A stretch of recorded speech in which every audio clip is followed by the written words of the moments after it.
මේක ඉන්ටර්ෆේස් එකක් ඉන්නේ මේ විදියට. එතකොට අපිට ටයිම් එක මේ අන්ලොක් වෙන මේ බටන් එකත් පෙන්නනවා.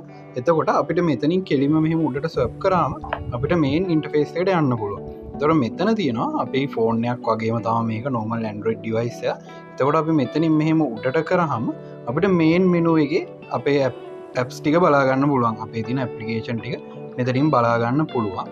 එතකොට අපි මෙතනින් බෑක් කරලා මෙතනින් මෙහෙම උඩට උඩින් පල්ලෙහාට ඇද්දොත් අපේ මේන්ලි කන්ට්‍රෝල් මේ සෙන්ටර් එක බලා ගන්න පුළුවන්. මෙතන අපේ Wi-Fi එක, Bluetooth එක, ඊට පස්සේ අපිට මෙතනින් data on off කරන එක, ඒ හැමදේම අපිට මෙතනින් බලා ගන්න පුළුවන්. එතකොට මේකේ අපිට normal Android device එක මේකේ අපිට Play Store පවා තියෙනවා. එතකොට අපිට මේකෙන් පුළුවන් Play Store එකට අපිට Google එක දාලා අපිට මෙතනින් sign in වෙන්න පුළුවන්.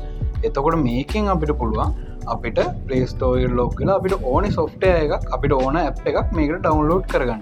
එතකොට WhatsApp download කරගන්න පුළුවන්, Telegram වගේ download කරගන්න පුළුවන්. එතකොට අපිට මේ WhatsApp වගේ හරහා අපිට data share කරගන්නත් පුළුවන්. එතකොට data sharing වලට මාර ලේසි. එතකොට මේකේ තියෙන මේ features එක. එතකොට මේක normal phone එක වගේ අපිට calls ගන්න පුළුවන්. ඒ දේවල් පවා මේකේ තියෙනවා. එතකොට අපි මේක GNSS receive එකත් එක්ක වැඩ කරන app එක තමයි මෙතන තියෙන T-Survey කියන app එක.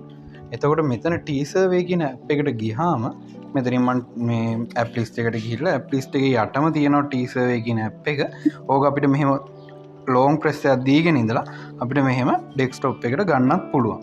එතකොට අපිට මෙතන ඉස්සරහම අපේ T-Survey කියන software එක තියෙනවා. නැත්තම් මෙතන app list එකේ යටම අපේ software එක තියෙනවා. ඊට පස්සේ අපි වැඩ කරන software එක අපි මෙතන T-Survey කියන එකට දාගත්තට පස්සේ අපිට මෙතනින් අපි T-Survey interface එකට යමු. මෙතනින් T-Survey කියන එකට ගියාට පස්සේ මෙයා ඉස්සල්ලාම කරන්නේ මෙයා ඔටෝම අපේ තියෙන අපේ ළඟ තියෙන අපි අන්තිමට කනෙක්ට් වෙච්ච ඩිවයිස් එකට කනෙක්ට් වෙන්න try කරන එක. මෙයා මෙහෙම කනෙක්ටිං කියලා වැටෙනවා.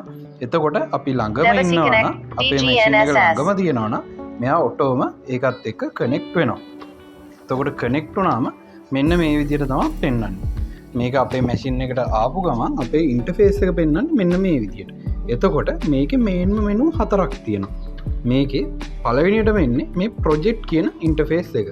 ප්‍රොජෙක්ට් ඊට පස්සේ තියෙනවා මෙතන යට ඩිවයිස් කියන ඉන්ටර්ෆේස් එක. ඕකේ අර මේන්ම මෙනු හතර තමයි ඔය තියෙන්නේ. ඉස්ලාම් ප්‍රොජෙක්ට් තියෙනවා, ඊට පස්සේ ඩිවයිස් කියන එක තියෙනවා, ඊට පස්සේ සර්වේ කියන එක තියෙනවා, ඊට පස්සේ ටූල්ස් කියන එක තියෙනවා. එතකොට මේකේ ප්‍රොජෙක්ට් කියන එකකින් කරන්නේ අපි ඉස්සලාම අපිට අවශ්‍ය ජොබ් එක. ඒ කියන්නේ අපි කරන ප්‍රොජෙක්ට් එක හදාගන්න එක. එතකොට මෙතන උඩින්ම තියෙනවා මේ ප්‍රොජෙක්ට් මැනේජර්. එතකොට මේකේ අපි කරන්නේ අපි හදන ප්‍රොජෙක්ට් එක අපේ ඒ හදන ප්‍රොජෙක්ට් එක අලුතෙන් ඒකට නේම් එකක් දෙන එක. එතකොට ප්‍රොජෙක්ට් එක හදන කෝඩිනේට් සිස්ටම් අපිට බලා ගන්න එක.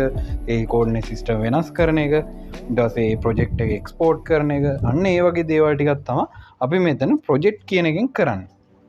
එතකොට ඊට පස්සේ අපේ තියෙනවා ඩිවයිස් කියන එක.